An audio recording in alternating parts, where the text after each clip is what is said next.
ইন্নাদ্দিনা ইনদাল্লাহিল ইসলাম অর্থাৎ ইসলামই আল্লাহর একমাত্র মনোনীত দিন বা জীবন ব্যবস্থা। এই ইসলাম 5টি ভিত্তির উপর প্রতিষ্ঠিত।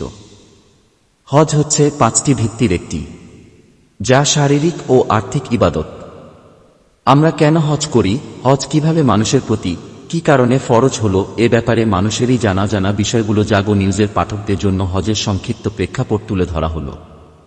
হজ মানে হচ্ছে সংকল্প করা। পরিভাষায় আল্লাহর সন্তুষ্টির উদ্দেশ্যে হজের মাসের নির্ধারিত দিনসমূহে নির্ধারিত পদ্ধতিতে বাইতুল্লাহ ও সংশ্লিষ্ট স্থানসমূহ জিয়ারত ও বিশেষ কার্যাদি সম্পাদন করাই হচ্ছে হজ। হযরত আদম আলাইহিস সালাম ও হযরত হাওয়া আলাইহিস সালাম জান্নাত থেকে পৃথিবীতে আসার পর পরস্পর বিচ্ছিন্ন হয়ে পড়েন, একে অপরকে ব্যাকুল হয়ে খুঁজতে থাকেন। অবশেষে আল্লাহর অশেষ রহমতে তারা আরাফাতের ময়দানে পরস্পর মিলিত হন। তারই কৃতজ্ঞতার স্বরূপ সমগ্র পৃথিবী থেকে বনি আদম প্রতি বছর আরাফাতের মহামিলন প্রান্তরে উপস্থিত হয়ে আল্লাহ তাআলার দরবারে রোনাজারি কান্নাকাটি করে তাদের হৃদয় ও মন দিয়ে আল্লাহকে উপলব্ধি করার প্রাণপণ চেষ্টা সাধনা করেন। আর তা করা হয় 9ই জিলহজ দুপুরের পর থেকে 10ই জিলহজ ফজরের পূর্ব পর্যন্ত যে কোনো সময় কিছুক্ষণের জন্য হলেও অবস্থানই হল হজের রুকন। প্রায় 4500 বছর আগে আল্লাহর নির্দেশে আমাদের আদি পিতা হযরত ইব্রাহিম আলাইহিসসালাম সর্বপ্রথম হজের প্রবর্তন করেন। এরপর থেকে নবিরসুল পরম্পরায় চলে আসছে হজ পালনের বিধান। হযরত মুহাম্মদ সাল্লাল্লাহু আলাইহি ওয়াসাল্লাম সামর্থ্যবান মুসলমানদের উপর হজ অবশ্য পালনীয় কর্তব্য বলে ঘোষণা দিয়েছেন। হজ প্রবর্তনের আগে হযরত ইব্রাহিম আলাইহিসসালাম আল্লাহর নির্দেশে পুত্র ইসমাইল আলাইহিসসালামকে সঙ্গে নিয়ে পুনর্নির্মাণ করেন কাবাঘর। কাবাঘরটি হযরত আদম আলাইহিসসালাম ফেরেশতাদের সহায়তায় সর্বপ্রথম নির্মাণ করেন। হযরত ইব্রাহিম জিবরাইল আলাইহিসসালাম এর সাহায্যে একই ভিতে অর্থাৎ হযরত আদম আলাইহিসসালাম কর্তৃক নির্মিত কাবার স্থানে এর পুনর্নির্মাণ করেন। নির্মাণ কাজ শেষ হলে ইব্রাহিম আলাইহিসসালামের প্রতি নির্দেশ হল হজব্রত পালনের।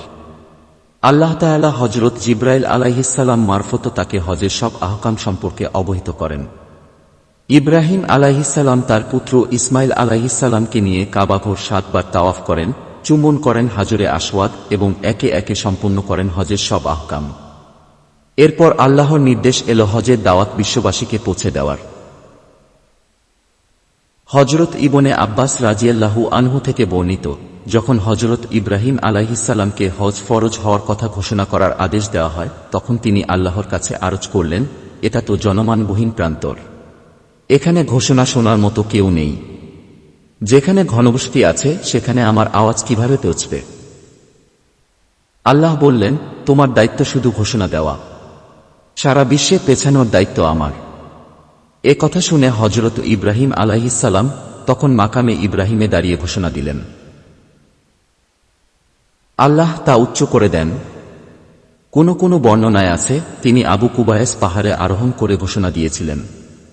বর্ণিত আছে আল্লাহর ইব্রাহিম আলাইহিসসালামের সেই আহ্বান জড়জগতের সীমা অতিক্রম করে রুহানি জগতে গিয়ে পৌঁছেছিল এবং লাব্বাইক বলে যেসব রূহ সেই আহ্বানে সাড়া দিয়েছিল, আল্লাহ চান তো কিয়ামত পর্যন্ত তারাই পর্যায়ক্রমে আরাফাতের প্রান্তরে সমবেত হবে। এভাবে মক্কা পরিণত হল হজব্রত পালনের ক্ষেত্রস্থল হিসেবে। কুরাইশরা যখন কাবা পুনর্নির্মাণ করেন, তখন জান্নাত থেকে আসা পাথর হাজারে আসওয়াদকে কাবার এক কোণে স্থাপন করা হয় মুহাম্মদ সাল্লাল্লাহু আলাইহি ওয়াসাল্লামের মাধ্যমে।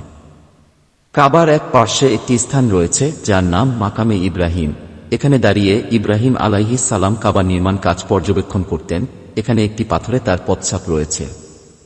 কাবা ঘরের উত্তর দিকে কাবা সংলগ্ন অর্ধবৃত্তাকার একটি উঁচু দেওয়াল আছে, যা কাবা ঘরেরই অংশ, যার নাম হাতিম বা হিজর। হাজরে আসওয়াদ ও কাবা ঘরের দরজার মাঝের স্থানকে মুলতায়াম বলা হয়। কাবা ঘরকে বৃষ্টি ও ধুলাবালির থেকে রক্ষার জন্য একটি চাদর দ্বারা আবৃত করে রাখা হয়, যা গিলাফ নামে পরিচিত।